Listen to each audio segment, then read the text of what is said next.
ইল্লা লিয়াবুদুন।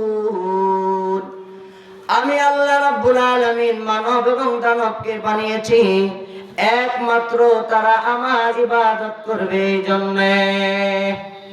আল্লাহ তাআলা মানব এবং দানব বানিয়েছেন, দুইটা জাতি বানিয়েছেন একমাত্র তিনি বানিয়েছেন। এই জন্য তিনার উদ্দেশ্য হলো মানব এবং দানব যেন তিনার ইবাদত করে।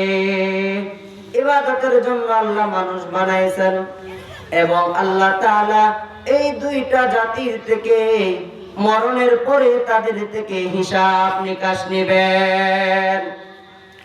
আল্লাহ তাআলা মানব এবং দানব বানাইলেন এবং মানুষকে বড় সম্মানের সাথে আল্লাহ বানাইছেন। আল্লাহ বলেন ওয়ালাকাদ কাররামনা বানি আদম। আমি আল্লাহ রাব্বুল আলামিন মানুষকে বড় সম্মান দিয়া বানাইছি, বড় সম্মান করে মানুষকে বানাইছি। দুনিয়ার আর কাউকে এত সম্মান আমি আল্লাহ রাব্বুল আলামিন দেই নাই। কারণ যা কিছু বানাই না কেন, একটা মানুষ এত বড় একটা হাতি ধরেন, একটা হাতি বাঘ ভাল্লুক বলেন, সব কিছুর নিয়ন্ত্রণ আল্লাহ রাব্বুল আলামিন মানুষের হাতের মধ্যে দিয়েছেন। কিন্তু একটা হাতিকে মানুষ যেরকম ভাবে আয়ত্ত করতে পারে, এত বড় দানব, কিন্তু হাতিকে আল্লাহ তাআলা তার মধ্যে এটাই দিয়েছেন যেন মানুষের কথা শুনে মানুষ যেই দিকে ইশারা দেয় সেই দিক ফিরে, সেটা আল্লাহ তাআলা আয়ত্ত দিয়েছেন। আল্লাহ তাআলা এই জন্য আবার বলতেছেন ওয়ামা খলাকতুল জিন্না ওয়াল ইনসা ইল্লা লিয়াবুদুন।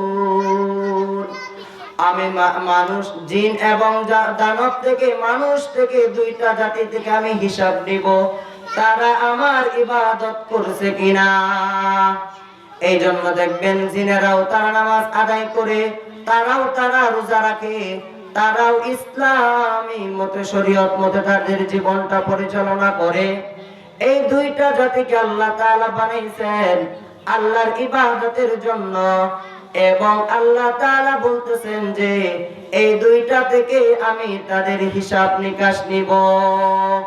যেমন আল্লাহ তাআলা সূরা আরাফের মধ্যে বলতেছেন ওয়ালাকাদ যারানা লিজাহান্নামা কাসীরাম মিনাল জিন ওয়ালাকাদ যারানা লিজাহান্নামা কাসীরাম মিনাল জিন্নি ওয়াল ইনস লাহুম কুলুবুল লা ইয়াফকাহুনা বিহা ওয়ালাহুম আ'য়ুনুল লা ইউবসিরুনা বিহা ওয়ালাহুম আযানুল লা ইয়াসমাউনা বিহা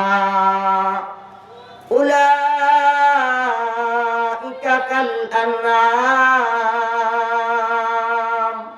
বাল হুম আযাল ওয়া উলাইকা হুমুল গাফিলুন।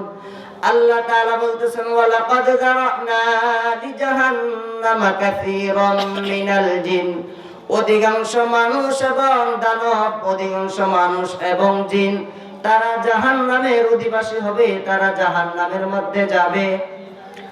কারণটা কি ধরে নেন, একজন হুজুর বলল ছাত্রদেরকে তোমরা বাবারা ভালোভাবে পড়াশোনা করো, যদি ভালোভাবে পড়াশোনা না করো তাহলে তোমার পরীক্ষার মধ্যে ভালো রেজাল্ট আসবে না, আর যদি তুমি ভালোভাবে পড়ো তাহলে তোমার রেজাল্টটা ভালো আসবে। এখন যদি ছাত্র পড়ালেখা না করে তখন দোষটা কার হবে? যদি রেজাল্ট ভালো না করতে পারে, ছাত্রের দোষ নাকি উস্তাদের?